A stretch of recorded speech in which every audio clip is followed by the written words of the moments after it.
গতির ভট্টা প্রভু কৃষ্ণ ঈশ্বর পুরুষোত্তম আব্রহ্মস্তম্ভ বিদ্যাতা সৎগৃহস্থান পরমারাধা জগজ্জননী শ্রী শ্রী বরমাচরণে কোটি কোটি প্রণাম। পরম পূজ্যপাদ শ্রী শ্রী বরদাচরণে কোটি কোটি প্রণাম।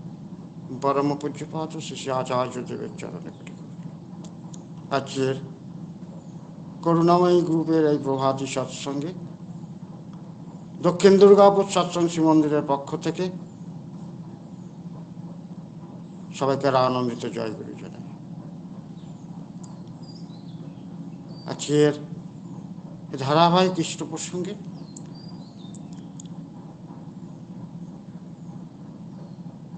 চেষ্টা করছি রাষ্ট্র রাজনীতি নিয়ে পরবর্তী অধ্যায়কে তুলে ধরবার।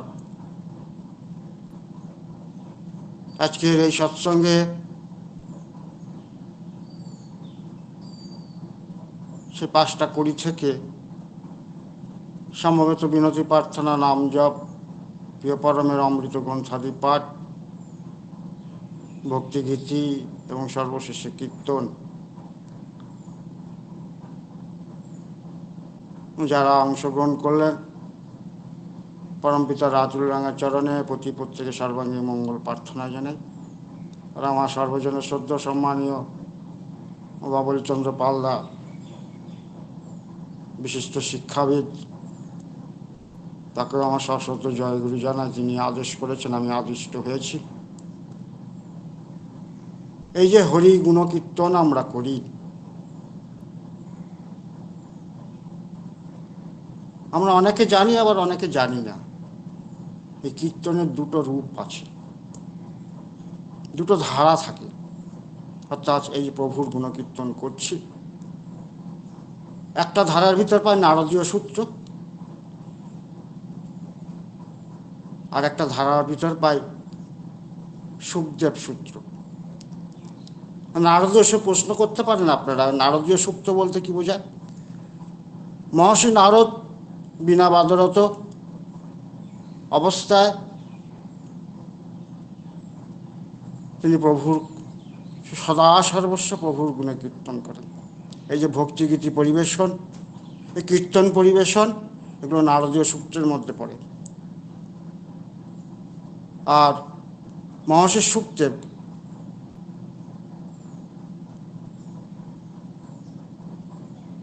এক সপ্তাহকাল সরস্বতী নদীর তীরে রাজা পরীক্ষিত যখন অভিশপ্ত জীবন যাপন করছিলেন, মহর্ষি সুখদেব তাকে শ্রী ভগবানের লীলার কথা, দয়ার কথা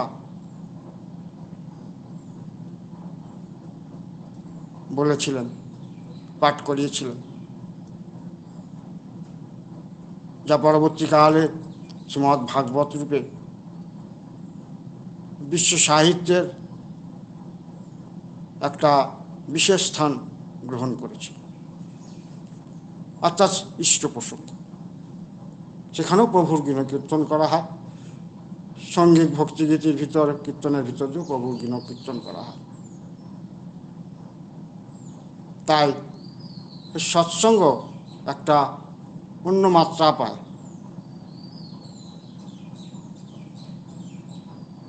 আমি পরবর্তীতে গত সপ্তাহে যেখান থেকে শুরু করেছিলাম,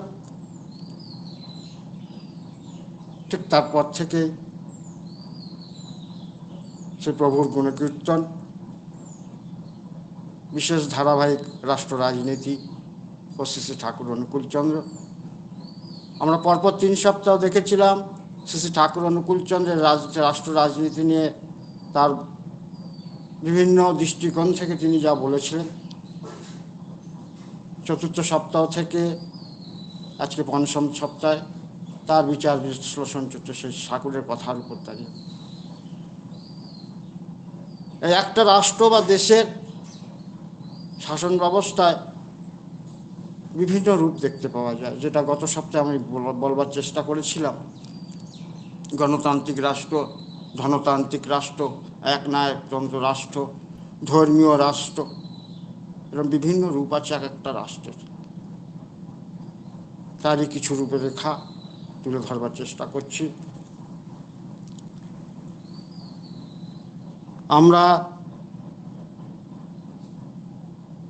মানবের একনয়কের চেয়ে সবচেয়ে ভাগবত পুরুষের একনয়ত্বে অধিক বিশ্বাসী, যেটা গত সপ্তাহে একনায়কতন্ত্র সম্বন্ধে বলতে গিয়ে এই সিদ্ধান্তেই আমরা আসি যে আমরা মানবের একনায়কতন্ত্রের চেয়ে সবচেয়ে ভাগবত পুরুষের একনায়কত্বে অধিক বিশ্বাসী, কারণ তিনি অভ্রান্ত এবং পক্ষপাত রহিতভাবে প্রত্যেককে তার বৈশিষ্ট্য অনুযায়ী পালন, পূরণ, পোষণ, পরিরক্ষণ করেন। ভজমানতাই তার স্বভাবগত। রাষ্ট্র ব্যক্তিত্ব, সমষ্টি ব্যক্তিত্ব তাতে পূর্ণতা লাভ করে।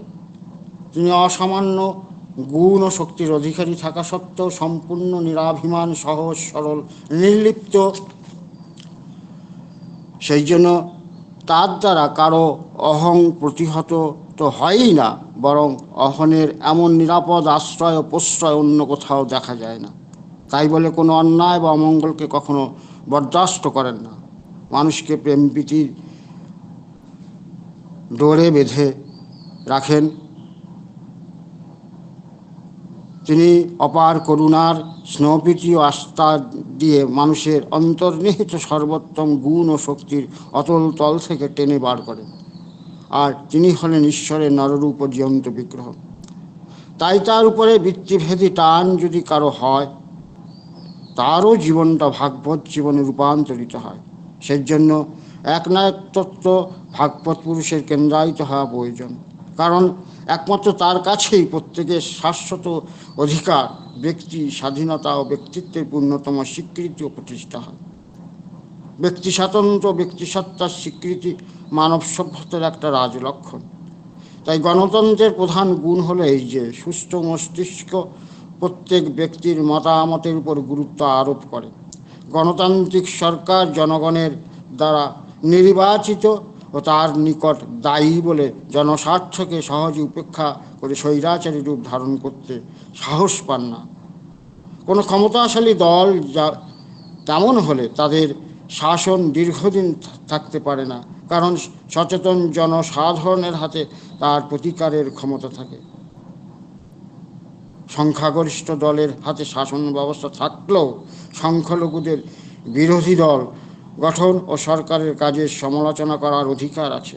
সংখ্যালঘু সম্প্রদায়ের ধর্ম, কৃষ্টি অধিকার যাতে করে বিপন্ন না হয় তার জন্য বিশেষ ব্যবস্থা থাকে। উদারতা, সহনশীলতা, ন্যায় বিচার, ব্যক্তি স্বাধীনতা, পক্ষপাত শূন্য বিহিত সুযোগ ও অধিকার, প্রগতিশীলতা ইত্যাদি গণতান্ত্রিক রাষ্ট্রে বিশেষভাবে পরিলক্ষিতভাবে দেখা যায়। গণতন্ত্রে বিভিন্ন দল গঠন ও জনকল্যাণকর বিভিন্ন মতবাদ প্রচারের পূর্ণ স্বাধীনতা থাকে। তাই জনমত গঠন ও জনসমর্থন লাভের জন্য প্রত্যেক রাজনৈতিক দলই উঠে পড়ে লাগে, কারণ নির্বাচনে বিপুল সাফল্য লাভ করতে না পারলে কোনো দলই সরকার গঠন করতে পারে না। তাই ভোটদানের অধিকার জনসাধারণের একটা মূল্যবান রাজনৈতিক অধিকার। এই অধিকারের সদ্ব্যবহারের উপায় গণতন্ত্রের সাফল্য নির্ভর করে।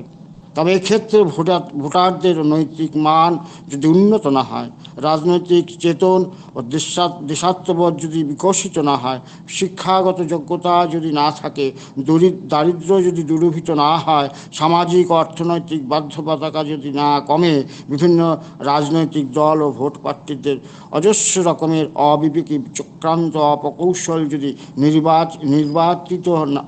নির্বাপিত না হয়, সেক্ষেত্রে ভোটাধিকারের সদ্ব্যবহার হওয়া সম্ভব নয়। কথাটা একটু খোলাখুলি বলি।